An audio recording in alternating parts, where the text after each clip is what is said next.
Bienvenidos al canal de aviso de geometría. Este video trata sobre sólidos de revolución, un poco más para reafirmar lo que se vio en el módulo de geometría descriptiva 1.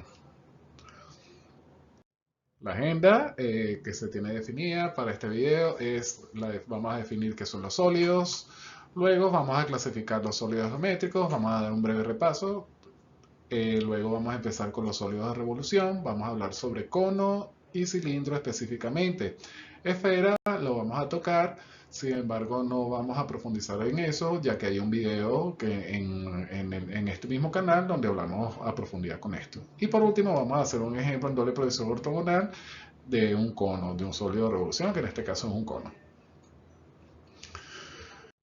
En primer lugar, definamos qué son los sólidos. Los sólidos son aquellas figuras que ocupan un volumen en el espacio. Todas estas figuras tienen largo, ancho y profundidad. La clasificación de los sólidos geométricos se dividen en poliedros, que en este caso son prismas, pirámides y los sólidos regulares, dentro de los cuales se encuentran el tetraedro, el hexaedro, el octaedro, el dodecaedro y el icosaedro.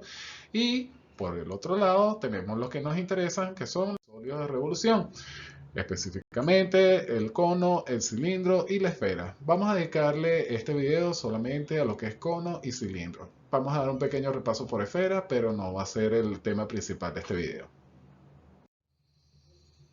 Comencemos con el cilindro. El cilindro, tal como se define, es un lugar geométrico de todas las rectas que equidistan una distancia de un eje de otra recta llamado eje.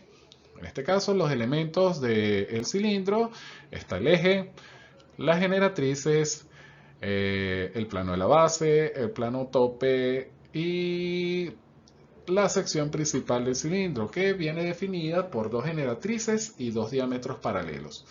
Esta sección principal puede ser un cuadrado o puede ser un paralelogramo según sea el caso. Otra de las clasificaciones que se tienen de los sólidos es que el sólido puede ser oblicuo o puede ser recto. Para convención de nosotros, en este caso, en este video, si no se menciona nada, podemos asumir que el sólido es recto. En este caso, en lo que tenemos aquí en la lámina, en el dibujo, en el esquema que tenemos aquí, este sólido es un cilindro que es oblicuo. ¿Por qué? El cilindro es oblicuo porque la dirección del eje es distinta a la dirección de la altura. Si fuese el caso en que la dirección del eje coincide con la dirección de la altura, entonces se considera el cilindro recto. Otros elementos adicionales que nos sirven para definir este sólido, tenemos un plano tangente.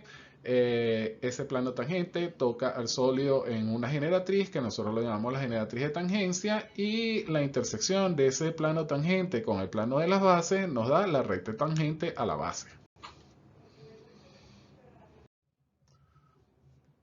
A continuación se muestra lo que es el cono. El cono, en este caso, sus generatrices vienen dadas por la unión del centro, la unión de cualquier punto de la base con el vértice. Este vértice es finito, caso contrario a lo que era el caso anterior, que es el caso cilindro.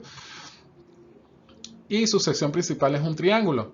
Ese triángulo puede ser isósceles, puede ser equilátero, puede ser escaleno, según sea el caso. Tiene su plano de la base, tiene las generatrices, tiene el eje, y también podemos considerar que el cono es recto cuando la dirección del eje es paralela a la dirección de la altura. Si no ocurre que la dirección del eje es paralela a la dirección de la altura, entonces se considera ese cono oblicuo. Otra de las cosas, también para aportar un poco a lo que es este tema, hablamos de un plano de tangencia. Ese plano es tangente al sólido, en este caso al cono, en una generatriz que también es llamada generatriz de tangencia. Y al igual que en el caso anterior, cuando intersectamos el plano tangente con el plano de la base, nos da la recta tangente a la base. Haciendo un breve repaso de lo que es una esfera, por concepto, la esfera es el lugar geométrico de todos los puntos que distan una distancia llamada radio de un punto llamado centro. ¿Qué elementos lo conforman? Lo conforma el ecuador, que es un plano que divide a la esfera en dos partes iguales. El ecuador pasa por el centro. Y los planos perpendiculares al ecuador se llaman meridianos.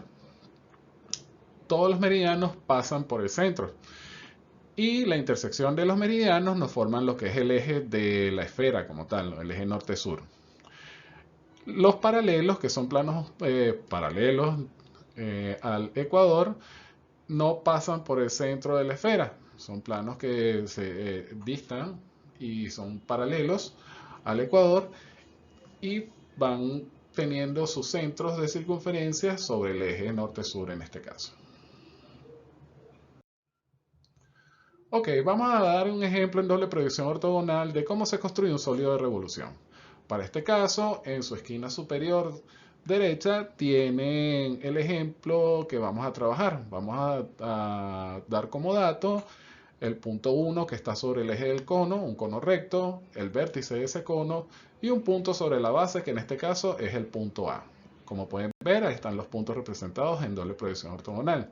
¿Qué es lo primero que tenemos que hacer? Lo primero que tenemos que hacer es definir el eje del cono.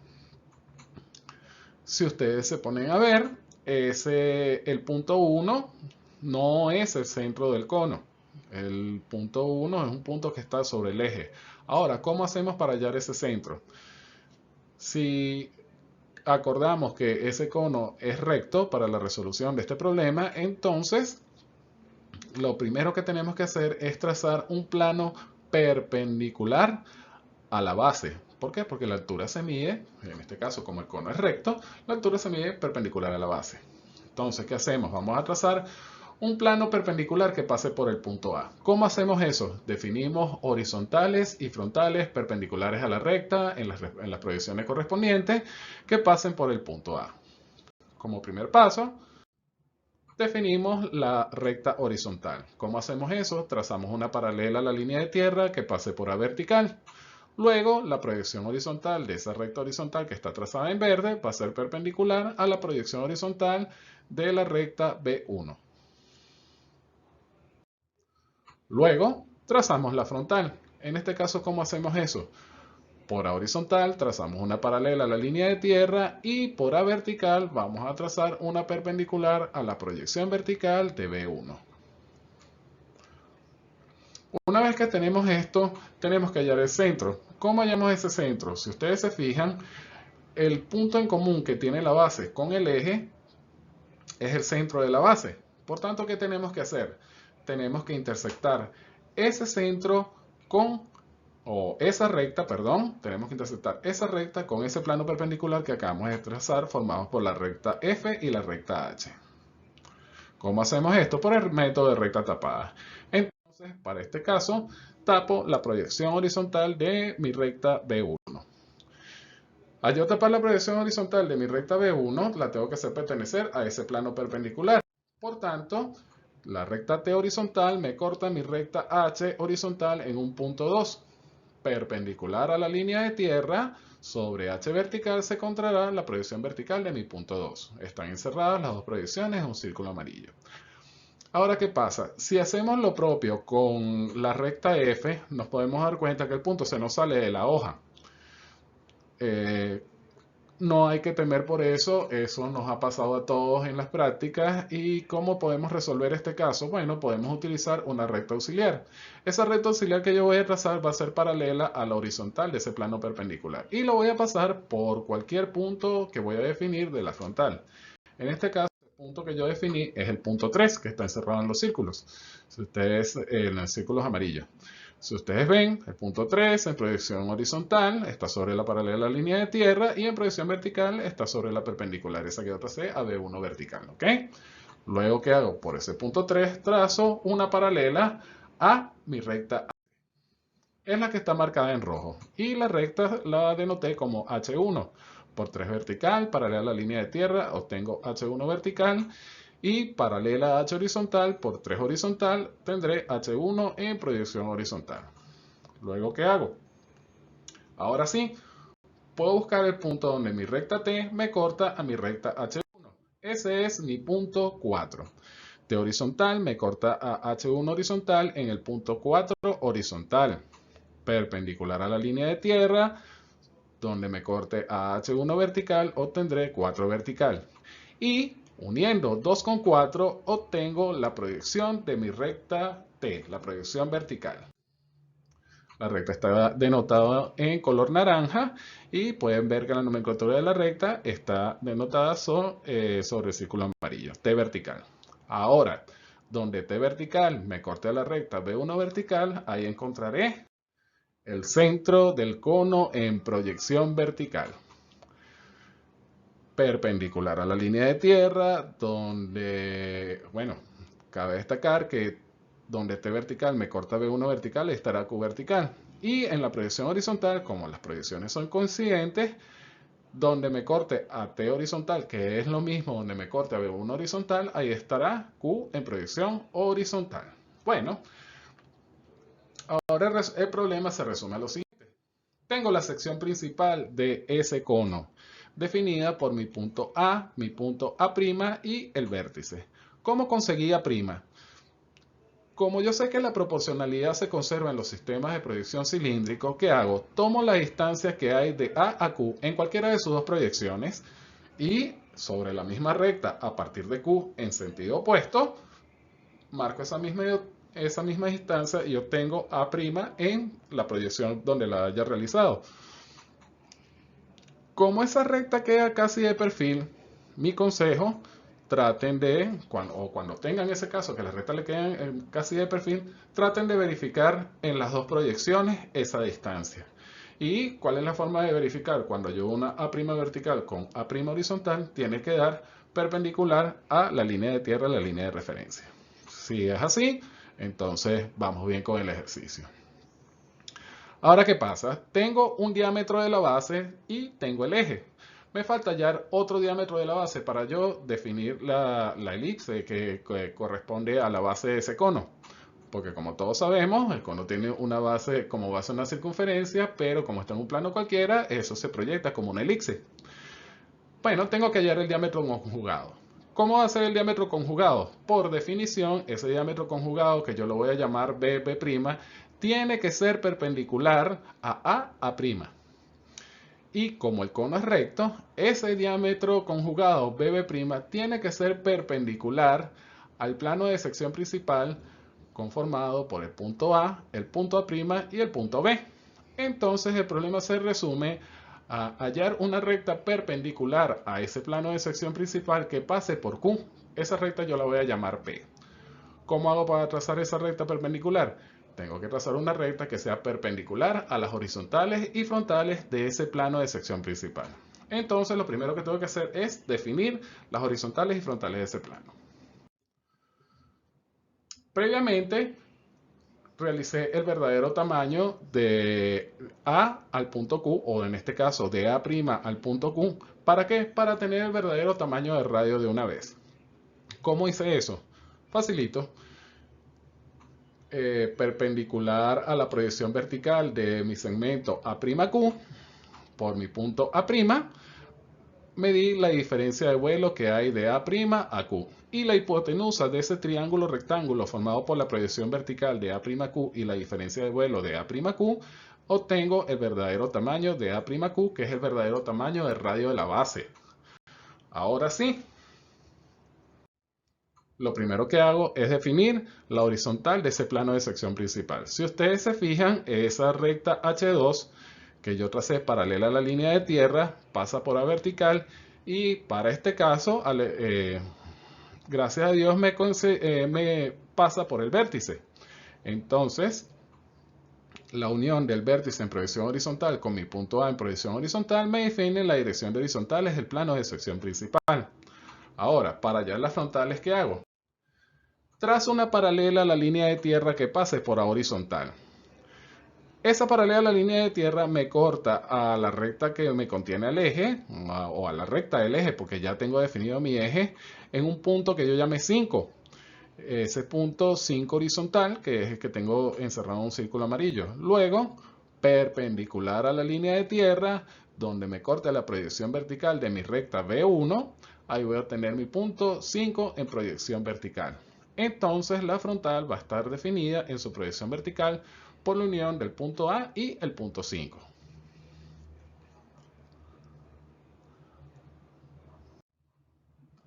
Ahora es hora de trazar la recta perpendicular a ese plano. ¿Cómo lo hago? En proyección horizontal, por el punto Q, voy a trazar una perpendicular a H2 horizontal. Ahí obtendré mi recta P en proyección horizontal. Y en proyección vertical, por Q vertical, voy a trazar una perpendicular a mi recta F2 en proyección vertical. Y ahí obtendré mi recta P en proyección vertical. Luego, ¿qué es lo que tengo que hacer? Tengo que medir un verdadero tamaño arbitrario sobre esa recta P para llevarme el tamaño del radio y así obtener el punto B. Luego que tenga el punto B diametralmente opuesto, va a estar mi punto B'. ¿Cómo hago eso? Selecciono un punto cualquiera sobre la recta P. En este caso es el punto 6. En la proyección vertical de 6Q, voy a colocar una perpendicular y sobre esa perpendicular voy a medir la diferencia de vuelo de 6Q. La hipotenusa de ese triángulo rectángulo formado por la proyección vertical de 6Q y la diferencia de vuelo de 6Q me va a dar el verdadero tamaño 6Q. Y sobre ese verdadero tamaño voy a colocar el tamaño de radio. Luego, trazando una paralela a la diferencia de vuelo por ese punto de corte, voy a obtener mi punto B en proyección vertical.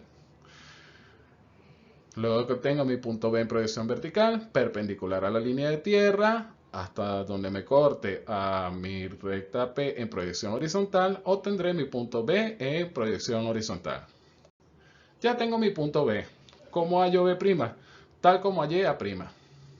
En cualquiera de las dos proyecciones, tomo la distancia que hay de B a Q y sobre la misma recta, en sentido opuesto, mido la misma distancia a partir de Q, obtengo B'. ¿Listo? Ahora, ¿qué tengo que hacer? Fácil. El problema se resume en trazar una elipse que pase por los o que contenga a los diámetros conjugados A', B', B'. ¿Cómo se hace eso? Por el método de 8 tangentes. El método de 8 tangentes sirve para cualquier par de diámetros conjugados, o sea que se puede trabajar tranquilamente con esos par de diámetros que nosotros acabamos de hallar. Abajo en el link, en la descripción del video, voy a colocar el link para el video de las 8 tangentes para que ustedes vean cómo se construye una elipse por el método de las 8 tangentes. Bueno, ya aquí ya yo tengo mi elipse construida. Ahora tengo que representar el cono. ¿Cómo hago eso? Bueno, tengo que trazar las generatrices de contorno. Las generatrices de contorno son las que me definen el sólido. Y esas generatrices tienen que pasar obligatoriamente por el vértice en ambas proyecciones. Y adicionalmente tienen que ser, y hago énfasis en esto, tienen que ser tangentes a la base. Tal cual como se muestra a continuación.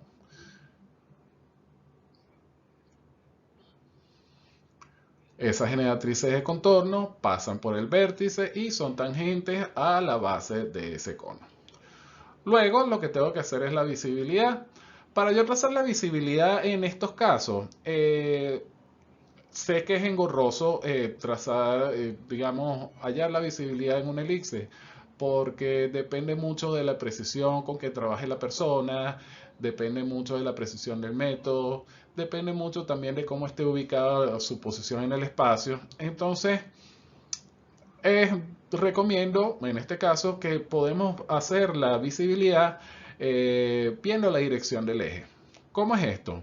Si ustedes se fijan, la recta que contiene al eje es una recta que sube de izquierda a derecha y se acerca al plano vertical de proyección de izquierda a derecha también, o lo que es lo mismo, gana cota de izquierda a derecha y pierde vuelo de izquierda a derecha. Eso quiere decir que el vértice está más cerca de nosotros, pero tiene una cota más baja. Caso contrario del punto Q, que pertenece a la base, que tiene una cota alta, pero está más cerca del plano vertical de proyección. Por tanto, si nosotros tomamos la proyección vertical, ¿qué va a pasar? Como el vértice lo tenemos más cerca de nosotros y el punto Q está más cerca del plano vertical, va a haber una parte de esa circunferencia que la tapa el mismo sólido. Por eso es que ustedes pueden observar que en la proyección vertical se ve una parte de la circunferencia, que es la parte del contorno, y la parte que no pertenece al contorno, que es la parte que va de B' hacia A en sentido antihorario, no se ve. Ahora, en proyección horizontal, ¿qué pasa? El punto Q está más elevado que el vértice. Entonces no hay nada de ese sólido que tape a la base. Por tanto, en proyección horizontal, esa base se ve completamente y el vértice no se ve. Perdón, esa base se ve completamente. Y el sólido se ve completo.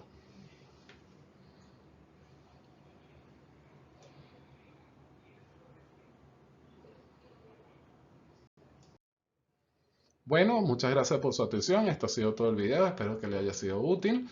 Estaremos subiendo más videos para resolver más dudas en cuanto a este tema.